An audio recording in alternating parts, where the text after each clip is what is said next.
please subscribe and click on the bell icon to get the latest updates.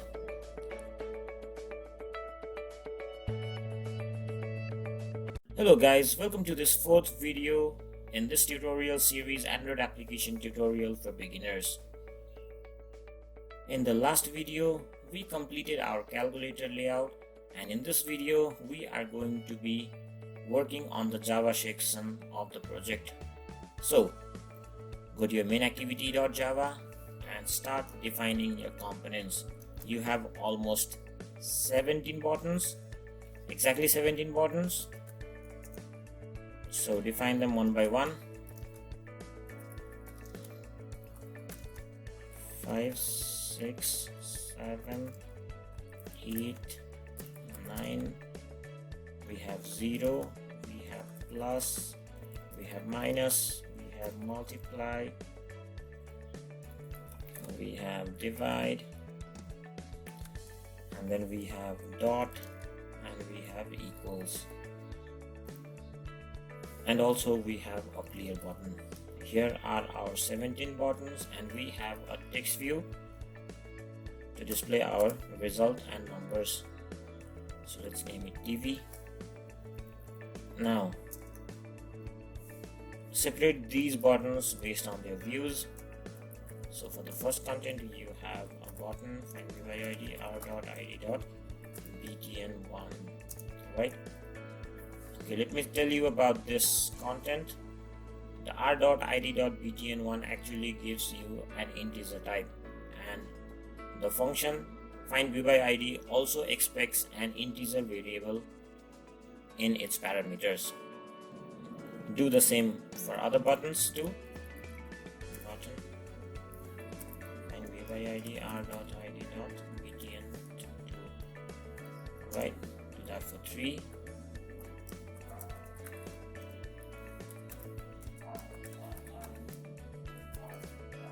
And likewise do that for every buttons that you have defined. Okay, here are the definitions of our 17 buttons, and we also have a text view called TV, so define that too.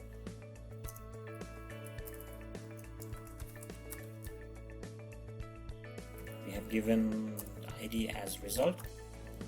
Now we set clicks on each and every button because each button has its different objectives. So let's begin it with 1. What you do is you give the button object name dot, call a function called setOnClickListener, and then call a new interface here called onClickListener. Right, so whatever you write here will be executed when button 1 is pressed. Again, do the same for 2. New onClickListener. For 3, dot set onClickListener, new onClickListener, and for 4, dot set onClickListener, new onClickListener, and do it all for all the 17 buttons that you have defined. Okay, here it is. I have placed clicks on all the 17 buttons that I have defined. You don't need to place click on your text view because we're just going to show our result there and not click it. Alright, so in this layout, if we press 1 should be displayed in this text view. That can be executed using this statement. Go to the click for 1 and just display tv.setText for 1. Using this statement, what we can observe is every time you press 1, a number 1 will be shown here in form of string. We'll change that to our number type later on, but every time you press 1 here, a number 1 will be displayed. But what happens if you press 1 again after the previous one? What it does is it removes the previous one and then adds a new one. So no matter how many times you press 1 here, all you will see here is a single character called 1. So we need to eradicate that and start concatenating instead of replacing it. So what you need to do here is you need to check out if there's anything in your text view previously. So to concatenate, you can check whatever your text view has earlier and then concatenate it with the new one. That is, if you have an empty display earlier, what it does is tv.getText.toString is going to give you a null string, that is a blank string, and +1 is going to give you blank string +1 will concatenate together and give you 1. But what happens when you press 1 twice? If you press the first one, it will give you a 1 like I said earlier, but again if you press a new one, it's going to take the previous one from this content and then concatenate with another one. So the final result is going to be 1 1.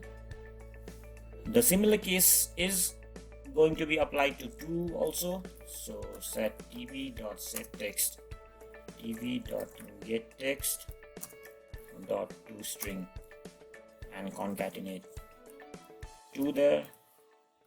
Again for 3, tv.setText tv.getText.toString plus 3 again tv.setText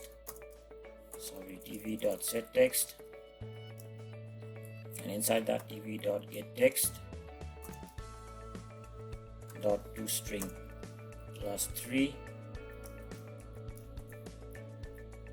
and so on for 5.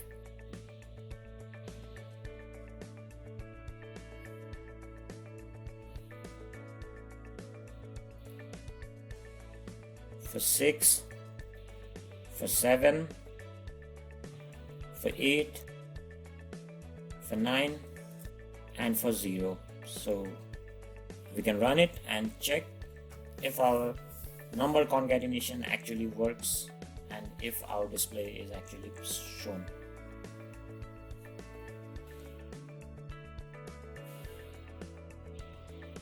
Okay, our application has crashed. Now let's check our error here in logcat. I didn't know what I missed. Okay, it says attempt to invoke virtual method on a null object reference. So it gives me a null pointer exception, and I also have a place to click here. Let me check where I missed it. Let's check on the declaration of button 3. So okay, actually I did not define any button 3 here, so this object was actually null and I tried accessing that null object. That's why it gave me a null pointer exception. So what you can do is add a 3 equals to button find by id r.id.btn3. So now let's run it again.